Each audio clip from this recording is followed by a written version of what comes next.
Kok gue nggak lulus sih? Sedangkan dia lulus. Aduh, ini pasti dia karena deket sama pimpinan nih. Dasar. Gimana Le kemarin Le? Pengumuman ini. Lah, kok nggak lulus, Le? Kemarin lulus. Gimana sih? Bukan nyimpen uang kanan Le? Berisik. Bisa nggak sih jangan bahas-bahas dulu?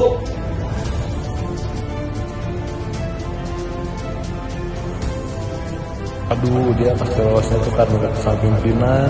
Gak mungkin juga kalau misalnya gak deket sama pimpinan bakal bisa lolos. Buktinya aku gak deket sama pimpinan gak lolos. Sedangkan dia yang deket pasti lolos. Lek, kamu belajar buat besok tadi? Males sekali. Mending gue login ML ini. Nanti kalau nggak lulus gimana? Nah, gampang itu. Gue kan pinter. Pasti lulus itu. Tenang aja. Saya yakin itu. Yakin. Percayalah pada saya. Aduh, nyesel banget nih aku. Kemarin udah diingetin untuk belajar sama temen, malah nggak dilakuin. Sekarang pemikiran aku malah nuduh dia deket sama pimpinan. Kacau banget pikiran aku sekarang. Andai aja waktu bisa diulang, aku bakal pasti ikutin dia. Aku bakal belajar, aku siapin bener-bener. Terus aku gak akan fitnah-fitnah dia sekarang. Sayang banget, aduh. Nah, itu adalah salah satu realita yang terjadi di lapangan. Pernah nggak sih kalian bertanya-tanya, bagaimana sebenarnya proses pengembangan karir atau kenaikan jabatan seorang ASN dilakukan? Apakah hanya karena masa kerjanya? Atau ada penilaian tertentu? Yuk kita bahas lebih lanjut. Pengembangan karir atau jabatan seorang ASN terdapat dalam Undang-Undang Nomor 20 Tahun 2023. Dalam undang-undang ini dibahas pada 3 pasal. Yang pertama, pasal 46. Yang kedua, pasal 47. Dan yang ketiga, pasal 48. Dalam pasal 46 ayat 1, pengembangan karir pegawai pemerintah dilakukan dengan melihat pendidikan atau kualifikasi yang dimiliki. Apa itu karir ataupun talenta? Pengembangan talenta dan karir merupakan suatu proses sistematis untuk meningkatkan keterampilan, pengalaman, dan kompetensi seseorang agar selaras dengan tujuan organisasi. Ini melibatkan pemetaan potensi, pelatihan, serta akselerasi karir berbasis kinerja dan sistem merit. Tujuannya adalah untuk menciptakan sumber daya manusia yang siap menghadapi perubahan dan memastikan keberlanjutan kepemimpinan. Ada persoalan yang menyinggung mengenai sistem merit. Apa sih sistem merit ini?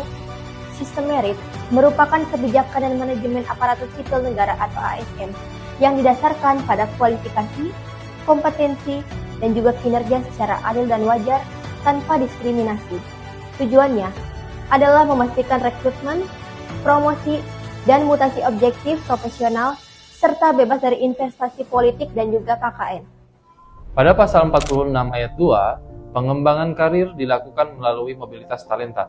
Artinya, pegawai bisa dipindahkan atau diberi kesempatan bekerja di tempat atau jabatan lain untuk mengembangkan kemampuan dan pengalamannya. Kemudian pada pasal 46 ayat 3, mobilitas talenta bisa dilakukan di dalam satu instansi, antar instansi pemerintah, atau bahkan di luar instansi pemerintah. Contoh sederhana, pegawai dipindah bagian dalam kantor yang sama. Kemudian contoh selanjutnya, pegawai dari Kementerian A bisa dipindah ke Kementerian B. Kemudian contoh yang selanjutnya, pegawai bekerja sama atau ditempatkan sementara di luar pemerintahan, misalnya BUMN atau lembaga tertentu. Pada pasal 46 ayat 4, mobilitas talenta dilakukan berdasarkan sistem merit melalui manajemen talenta. Artinya, perpindahan atau pengembangan pegawai harus berdasarkan kemampuan dan prestasi, bukan karena kedekatan, keluarga, atau kedekatan favoritisme. Selanjutnya, pada pasal 47 ayat 1, Presiden memiliki wewenang untuk melakukan mobilitas talenta secara nasional untuk mendukung program prioritas negara. Artinya, Presiden bisa mengatur pemindahan atau penempatan pegawai terbaik ke daerah atau instansi yang sedang sangat membutuhkan pegawai. Dalam pasal 47 ayat 2, wewenang presiden bisa diberikan kepada menteri. Artinya, pelaksanaannya dapat diwakilkan kepada menteri terkait. Pasal 47 ayat 3, mobilitas talenta nasional bertujuan mengatasi kesenjangan talenta. Artinya, agar pegawai yang berkualitas tidak menumpuk di suatu tempat saja, tetapi bisa tersebar merata sesuai kebutuhan negara. Contoh, kalau suatu daerah kekurangan tenaga ahli tertentu, pemerintah bisa memindahkan pegawai yang kompeten ke daerah tersebut. Pasal 48, ketentuan lebih lanjut akan diatur dalam peraturan pemerintah. Artinya, aturan teknis dan detail pelaksanaannya akan dijelaskan lebih rinci dalam peraturan lain dari pemerintah. Jadi, kesimpulan dari pembahasan kita adalah bahwa pengembangan karir pegawai dan kenaikan pangkat didasarkan pada kompetensi, kualifikasi, dan kinerja pegawai, bukan kedekatan kita terhadap pimpinan. Bukan kayak video yang tadi ya, jangan dicontoh ya.